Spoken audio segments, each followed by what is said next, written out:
Hey leaders, it's Dr. Karen here. I am so excited. I am here at the Q10 conference in Irvine, and it has been phenomenal. So I'm about to go on and do my keynote, Leading Through Generations, and I'm just excited about being here. I'm excited about what we're going to be sharing and about individuals getting information and growing. I am extremely excited to be here today, and for many reasons, but one, because I have had the pleasure of speaking as a keynote at the Q10 conference from its inception. Well, so today I am so excited to present to you some research that my team and I did back in 2020. We all had a lot of time on our hands, yeah? So we did this research on generations because when we were asked to do a DE&I training, I kept saying it starts with generations. Like I can't teach DE&I without starting with generations. I really can't even teach leadership without starting with generation. And I'm going to just give you some great data that we did all this research on in 2020. So please note that the data that you do receive today is from 2020. So of course, numbers have adjusted and changed and grown. But I'm just excited to be able to share with you how we can lead and learn through generations. All right, so first I want to acknowledge all of us that are in the room. So all the initials behind my name, I have a doctorate in business administration and I have a doctorate in psychology. Yes, I'm one of the crazy ones. I did too, exactly. But it's important for me to acknowledge you as who you are and how you are going to see the information today. So I want to first acknowledge all those who are very analytical, right? Those that see the detail, so that'll hear the detail and you'll walk away with the detail. You're a detailed person. People go like, please stop planning, right? You're that person, right? You're the one who wants the rules followed. I'm talking to you, right? The person who needs a list to go to the grocery store. I'm talking to you today. So I want to acknowledge that you're in the room. And I'm with you because that's who I am too. I also want to acknowledge those who see things in a relational way, right? Those who connect with compassion, those who understand and see things from a helping place. Like I'm here to help. And sometimes you overhelp maybe, right? The one that goes, I didn't ask for your help, that we get told that. But I want to acknowledge you in the room. I know that you're here and you're going to hear it from a relational place. You're going to hear it from the people place. So I want to make sure I acknowledge that I know you're here in the room today. I also want to acknowledge those who are courageous and saying, Dr. Karen, get on with it, right? We got to eat and I don't want you holding me up. So I know you're here. I know that you're here about action and you want to hear the action. You want to hear about movement, things that I can use. I know you're here. I know you're in the room and I want to acknowledge you. And lastly, I want to acknowledge the conceptual individuals, the bigger picture, the data, right? You're going to get really excited, the data people, because I have a lot of data for you. But I want to acknowledge you in the room. I want to know that you are here. I know you're here. You see the data. You see the bigger picture. You don't like a lot of small talk. So you're, again, ready for me to keep moving. I know you're here.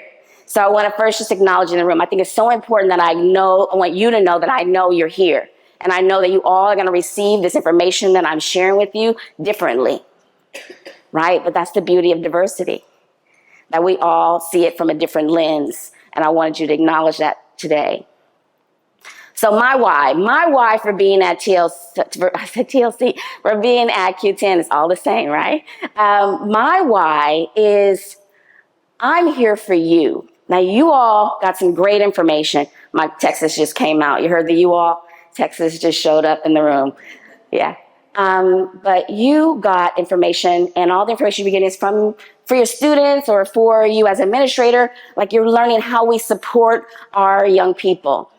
But I want you to know I'm in here today for you. This is about you and about how you lead, how you grow, because we have to get our power and our strength as well. So this time today is about you. And so my why for being at Q10 is to support all of you. So yes, you'll hear some information about how you can really help your students and help, support your schools or your educational institutions. But it really is about you gathering information for you as a leader. So why do we do data research on generations? As I mentioned before, I think we can't have a DE&I conversation without understanding generations. And so our focal point is really about understanding how we lead through generations, of course. The other one I want to point out specifically is that there's 5 different generations in the workforce right now. Yeah, I said 5. Some people thought 4. There's 5. And those 5 generations are our silent generation, or we call them the traditionalists. That's the first generation that's in the workforce.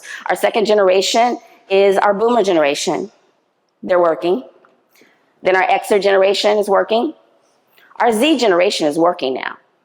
You're teaching some of them, possibly, or not for sure, but they're working as well. Because the oldest is about 28, 27, right? And then lastly, our millennials first. Our millennials, and then our Gen Zs, right? So that's 5 generations. And here is a really interesting tip for my data gatherers. The traditionalists are the one that's still running our country. Not boomers, not Xers, traditionalists are still running our country. So when you ask why certain things are going down, it's the traditionalist thing happening, right? But that's amazing. That's amazing that we are not even living in our generation right now. We're living in Gen Alpha. The babies, about 6, 7 and younger, those are Gen Alphas. We're living in their generation right now. We are no longer living in your generation. We now say, remember when, right? So that means that may not be relevant now. Remember when may not even exist today. And we can go on. We can talk about floppy disk, right? We can talk about 8-track tapes. No. We don't live in that generation. We literally are experiencing Gen Alpha's generation today. Data always tells a story is what I always share. Even when I'm coaching, I say, what's the data? What's the information that we have? I believe in making effective decisions, and I feel like if I don't have the data, and data doesn't have to be just numbers, data could be how we feel about something, or how we connect regarding something. So data can be pretty big and pretty broad. So let's talk some good data. The silent generation, as I mentioned, silent generation and the traditionalists, they call them both. There is 2% in the workforce. 2%. And they're running our country. That's where the 2% is, in Washington. But they are still working. They're about, well, back in 2020, they were around 78, 79. And so now they're a couple of years older, of course, but they are still working. 18% are baby boomers. So from the traditionalists, now we have the baby boomers. So 18% are still working in the workforce today. They're still here. Then we have our Gen X, which is 34.9%. That is what's happening, again, for 2020, but that's in our generation. That's who's working now. Millennials are 38.9%. That's what's working in our workforce right now. And then the Zs, who are really in school, high school, and they're in school, period. The youngest Z is about 7 or 8 back in 2020. And the oldest, 27, 28. So, of course, they're working for us and working with us. And there's 6.1% are in the workforce today. So when we think about this from the diversity perspective, think about this from generational perspectives, what's so important to understand is that not only does this affect us in our workplace, and it also affects us through traumas, right? And this is where it's important for us to understand that for our students, because it does affect trauma. Trauma is a part of this process. But we have to understand it in order to be able to start breaking some of that cycle that's there. And then harnessing just the power of different groups, different generations, and understanding is what's going to make us better in our leadership space.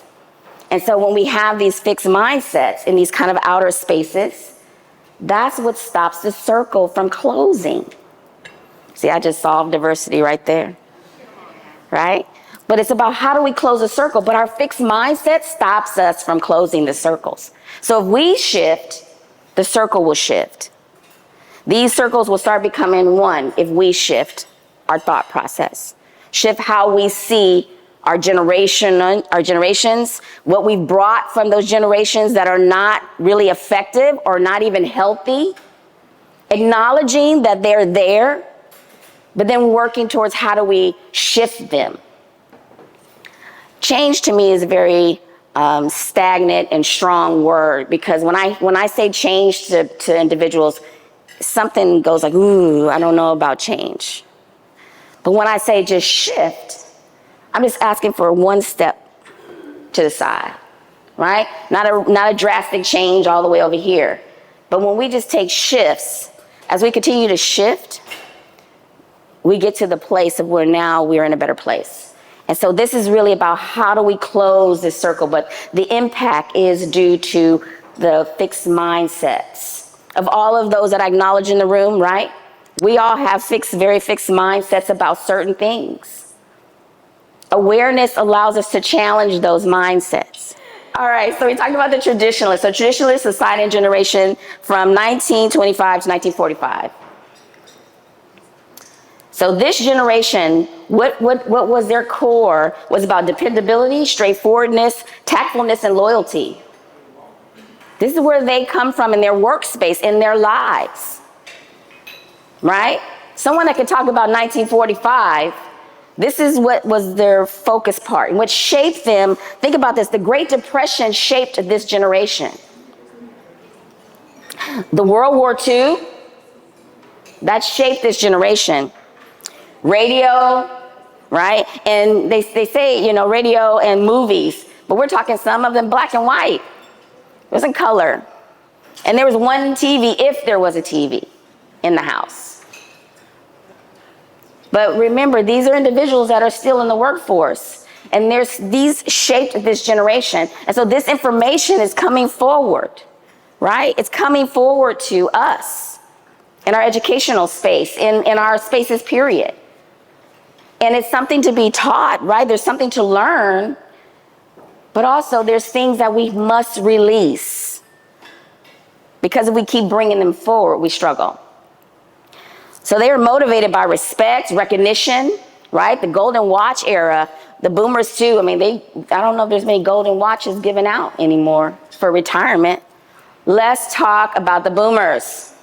There was this big mass exodus back in 2020. We found when we were doing this research that there was this huge mass exodus of retirement during the 2020, right? A lot of them just moved on. They're like, I'm done. And a lot of it was tied to the generational movement of leadership and what was going to be happening. Things were going to be changing. So we saw this really mass exodus. What's interesting, so 1946 and 1964 is your boomers, right? And of course, they're still in the workforce. And their focal point was optimistic, competitive, workaholics, team-oriented. So they kind of started that whole team approach to work. What shaped this was the Vietnam War, Civil Rights Movement, right? And Watergate. We're knocking on one of those just right. I think one just happened without us not knowing it. But that's what shaped this generation. They brought this information forward. They taught us this information. Now, they did cut some things as they moved from one generation to the next. So there was some shifts that took place, but not enough. We're in a place where there's not enough shifts that has happened in the generational movement. So we come against a lot of things. And like 2020 taught us a lot of the shifts of generations and the movement that we really needed to happen.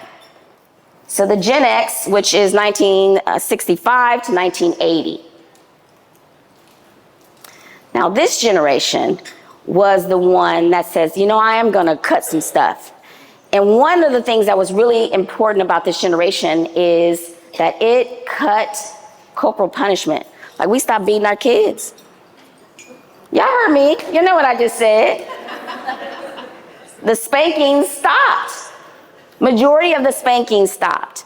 We were like, we're not doing that. We're not bringing that into this generation, because when we bring that into generation, it affects how we lead, it affects how we teach, it affects us.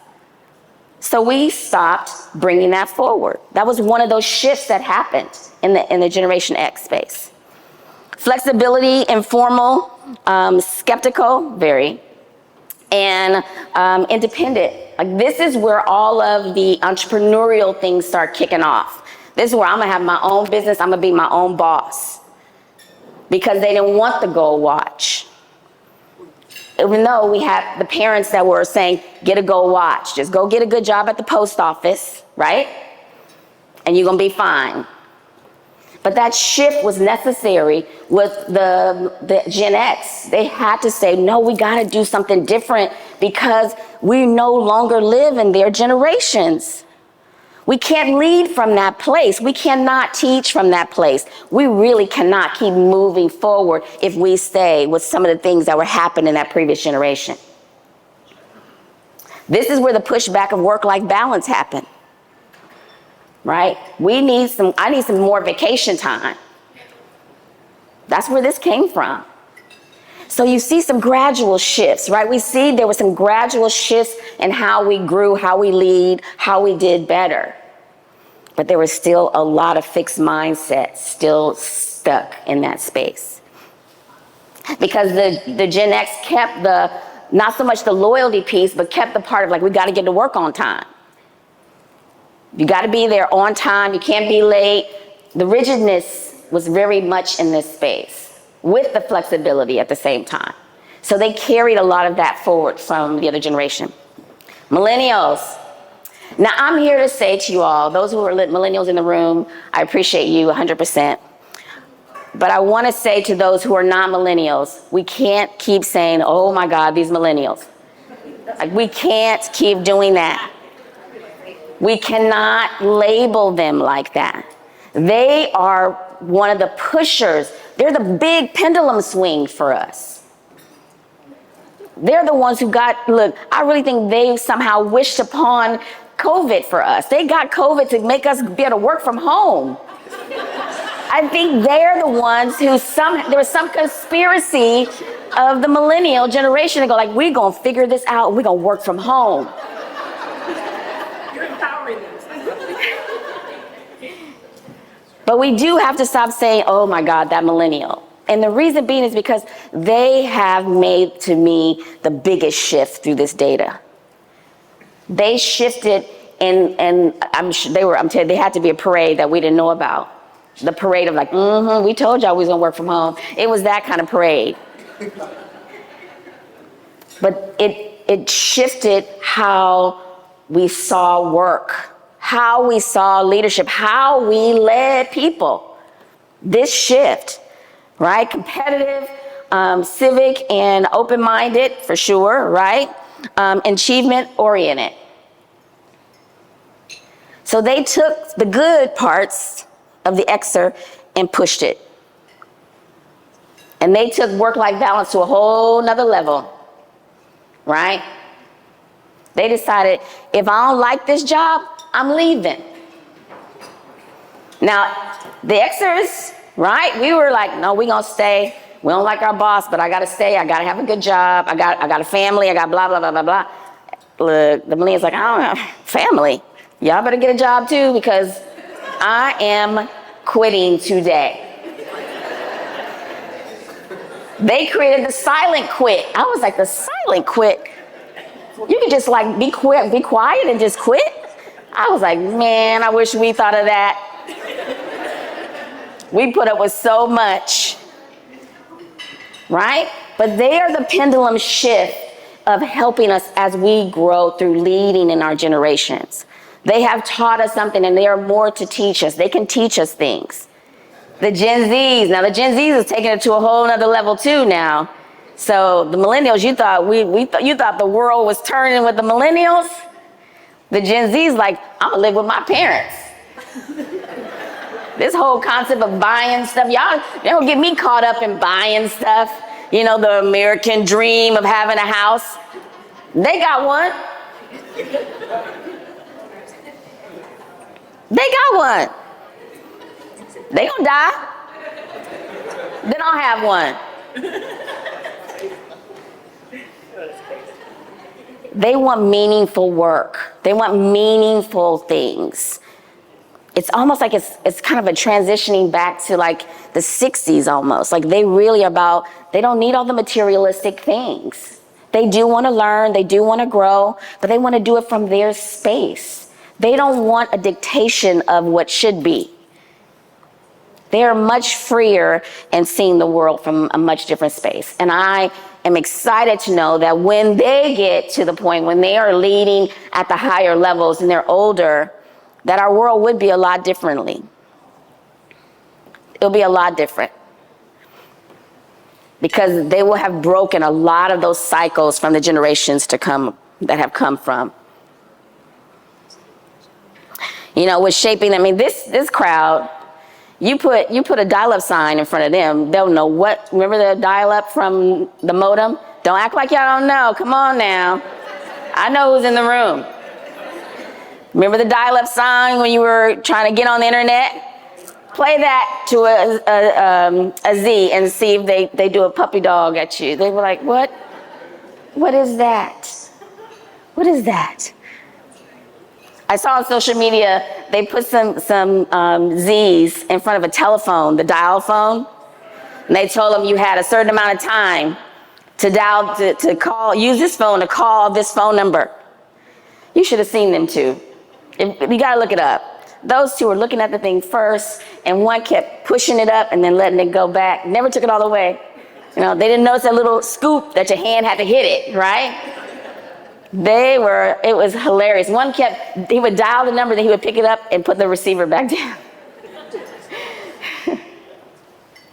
So just think of that. So those are automatic generational things that will fade, right? Technology just cuts. You have no chance to hold on to it. It just cuts. Can you imagine if we really focused in on like, okay, that's not good for this generation, throw it away. What can we throw away? What can we throw away in our fixed mindset that pushes us to a better way of leading, a more effective way of leading? So the pushback will be stronger, more softer than the millennial pushback. The millennial's in your face with it. No, I'm not doing that, right? Well, they will give us like, well, they'll give us that. They go, why do I have to be here if ain't nobody here, right?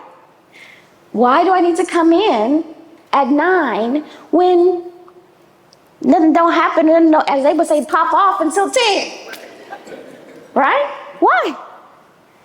The whys are necessary in these spaces, and we can't go, because I said so. That's gone. If you brought that forward, you might want to leave it where it is. You might want to leave it in 2023. Because it is a different way. We have to explain. We have to give them the information. And that's how they learn, actually. They're asking questions because they're gathering data. They need us to respond and give them information, because that's going to be our best way to teach the generations moving forward. We can't say, you did that wrong. Let me show you how to do it.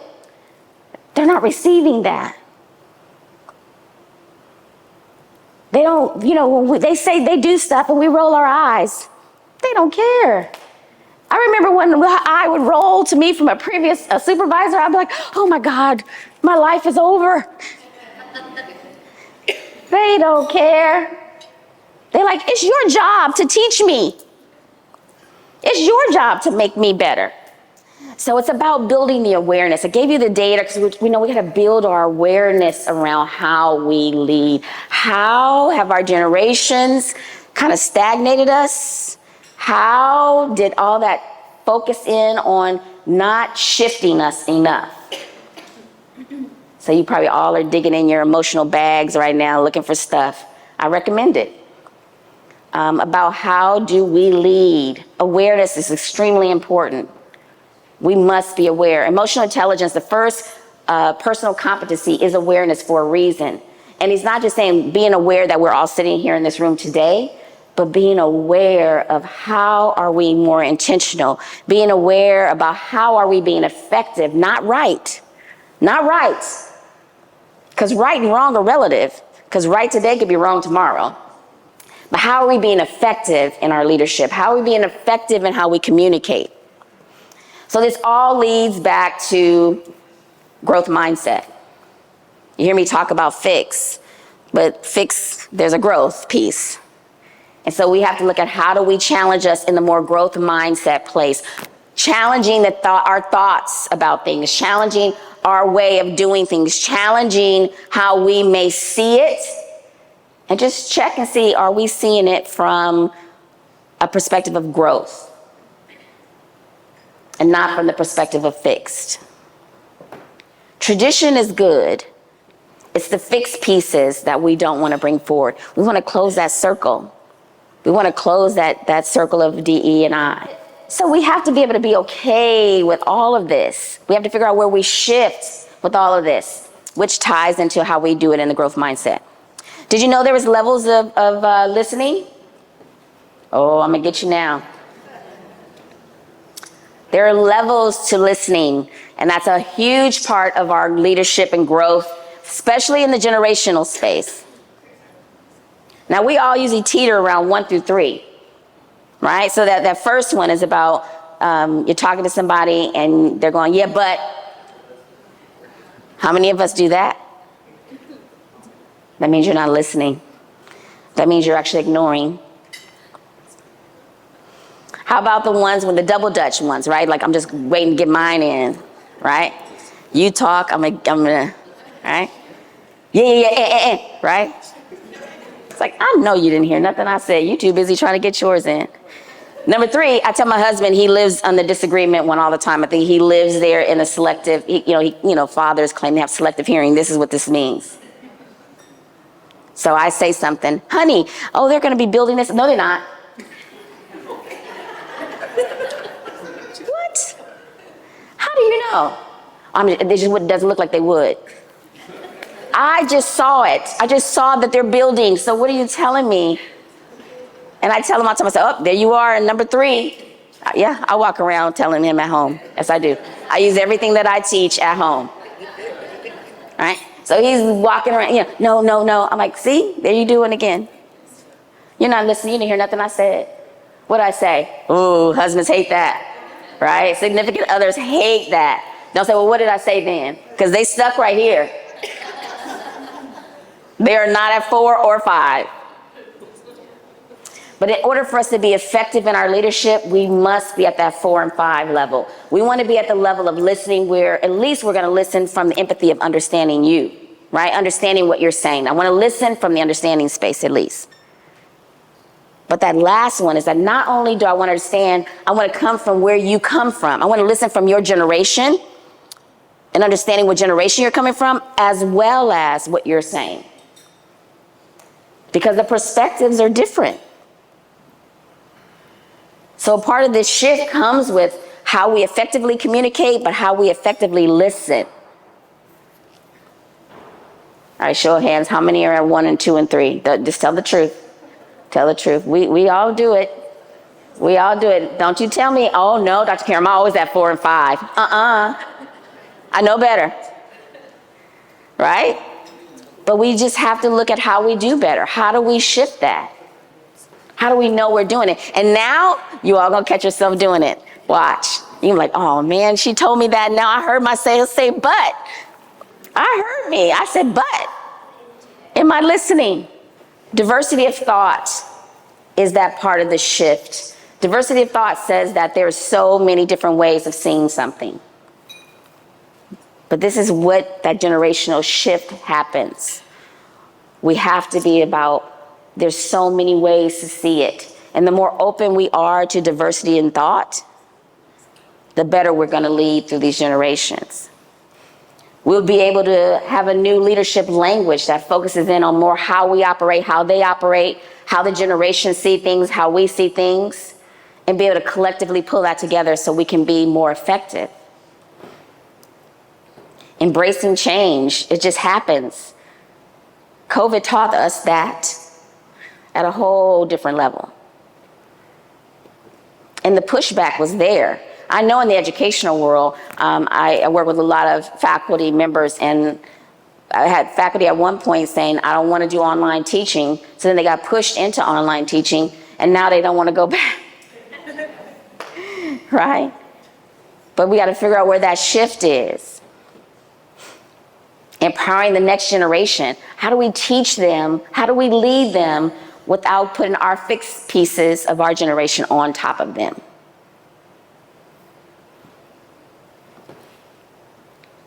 Promoting work-life balance. It's just work. We really do have to take our vacation. You're not the only one that can do it. Teach someone else how to do it. We have one thing called life. We all got one. None of us are cats in here, right? So we have to figure out, how do we find that time for our family? How do we find that time to balance ourselves and give ourselves time? The whole month of December I take off. I do a sabbatical in December, and I prep for the new year. But I intentionally take the whole month off. And then as soon as I say that to my husband, he goes like, oh, so what you do? Because he wanted me to do stuff for him. I'm like, off. Off. That doesn't mean you get to give me something to do. I'm off. Creating a culture of inclusion. Be understanding, and understanding that the generations do exist.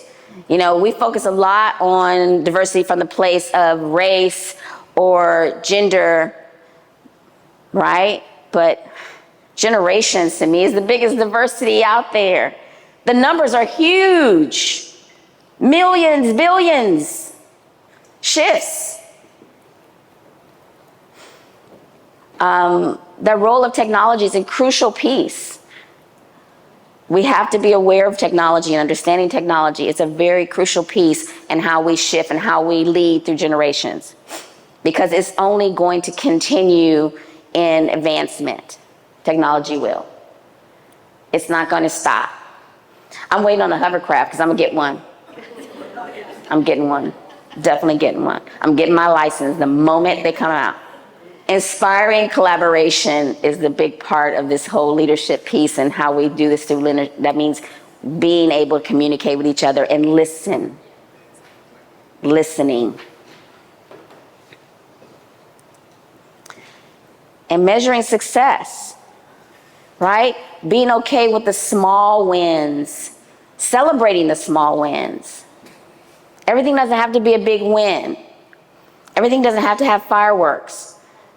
If we get through the day, that's a celebration, right? Many of you go home and go, I need a drink. You celebrating because you made it through the day. But the small wins do matter, and that's what the younger generations are teaching us, that the small wins matter. And we don't necessarily have to have the big ones. And if we do that, our problem is solved. We fixed it. We fixed the whole idea of this DE&I space, just from shifting our mindsets from fixed to growth.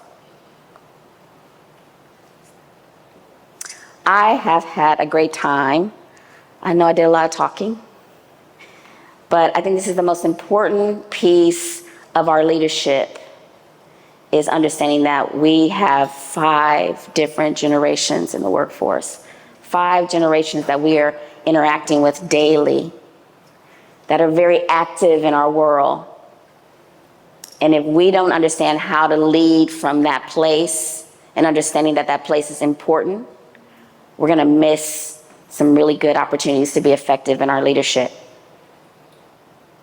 So I have had a great time hanging out with you guys today. If you want to hang out and talk with me, I do have a table over by the registration desk. You can come over. Got some fun stuff to give away. We have some flyers too if you want to hear about our programs. But I am just so excited to be a part of Q10 and be here at the real physical Q10, right? Because I'm an extrovert and I like to see people. But I thank you. Thank you so much for today. Thank you for being here. Thank you for listening.